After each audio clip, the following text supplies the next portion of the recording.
Pour moi, c'est social parce qu'il y a des êtres humains. C'est-à-dire, c'est forcément social parce qu'on touche en fait à l'organisation, à des gens qui veulent s'échanger. Donc forcément, il y a des liens. Et donc, on touche tout de suite au social. Et je pense qu'on a tendance un peu à l'oublier parfois. Et pour moi, c'est aussi les communautés en fait le plus important en fait dans ce rôle social pour l'entreprise.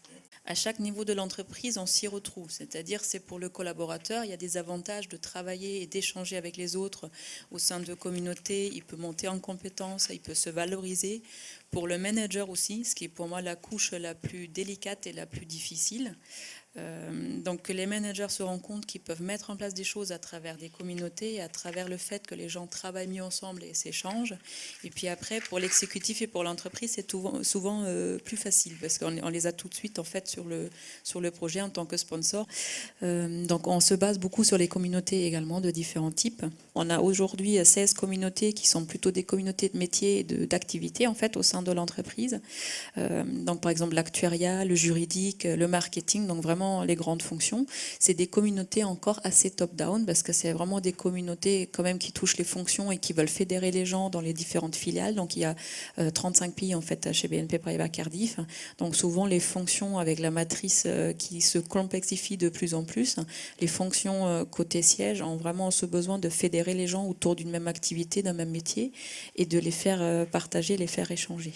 On travaille avec chaque communauté au début pour un cadrage avant le lancement. Donc on réfléchit avec eux sur les thèmes pour pas dire je veux lancer une communauté pour lancer une communauté, mais de dire c'est quoi tes objectifs concrets derrière et c'est quoi les thèmes de travail que tu veux échanger en fait avec tes membres.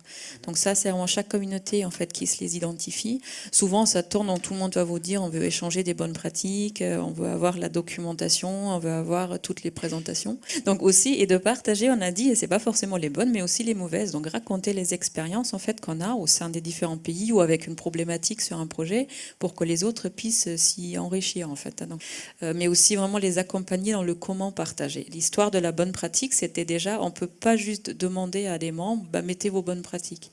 Mais il faut aussi leur dire, mais comment on peut participer, comment on veut que vous participiez avec vos connaissances. Je pense déjà, sponsor, c'est effectivement, c'est important d'avoir un sponsorship du top management. Après, je pense, il faut aller dans les couches en dessous.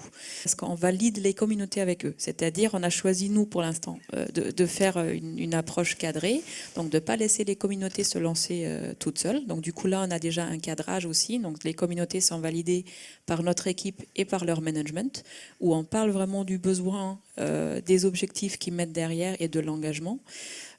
Et donc ça, c'est déjà une première étape, je pense, qui est très importante, d'engager les managers. Je pense que ça nous aide, que les managers se rendent compte en fait de l'importance des communautés et que c'est pas un gadget. Moi, ce que j'aimerais, c'est que les managers participent plus.